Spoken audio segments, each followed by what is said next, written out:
Deputy Owen Murphy, 6 minutes, Deputy. Thank you, Chair, and thank you to both witnesses for attending today. Just to follow on from Deputy Doherty's questions about Morning Ireland. I mean, that's an important moment in our history, I suppose, that interview by Professor Governor Honohan. And some would argue that it was in the public interest, but others would argue that it wasn't in terms of the timing.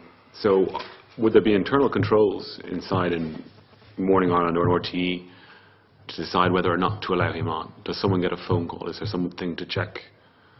The decision in terms of putting anyone on air is made by the editor of the programme. And in some cases, if there's a particularly sensitive issue, I described in the editorial line in terms of how the editorial line goes. So if there was a particular sensitive issue related to a legal matter or maybe a balance issue or something like that, that might go up. So in Morning Ireland's terms, it might go up to the series editor of Morning Ireland or escalate up to the managing editor of radio or up to me. That's the chain would be in terms of Morning Ireland.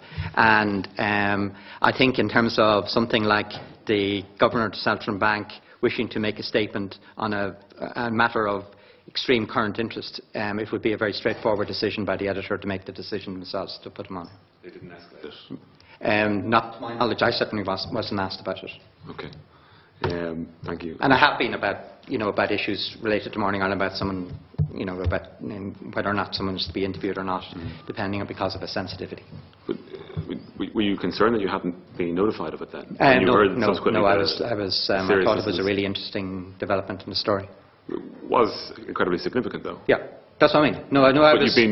People would have contacted you, an editorial team, on another issue, but not on this one. No, not particularly in terms of that. I mean, this is news. So you're talking about a breaking news story, chance to talk to the Governor of the Central Bank, a one-off opportunity. I mean, yes. Sure. I think if someone had delayed it and lost the call, I would have been much more exercised. I understand. I mean, if things are moving quite quickly, you don't have the opportunity to reflect and say, well, actually, is this something that, I don't think you would have to reflect much on whether or not to put that call to air.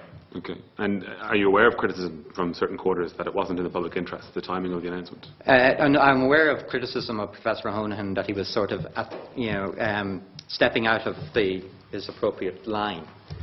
But in that period of time, there was so much. There was so much confusion in terms of what people were saying, what people were not saying on the issue, that it was a welcome clarification. And certainly, from a journalistic side of it, there was a real frustration from the journalistic end of it that people were not being straight in terms of replying to questions or questions that they were being asked and they were not answering. Did anyone from government departments, senior government sources, contact you to clarify why they perhaps weren't being straight? Because of certain sensitivities, say? Not in terms of that particular interview, no. Thank you, Chair.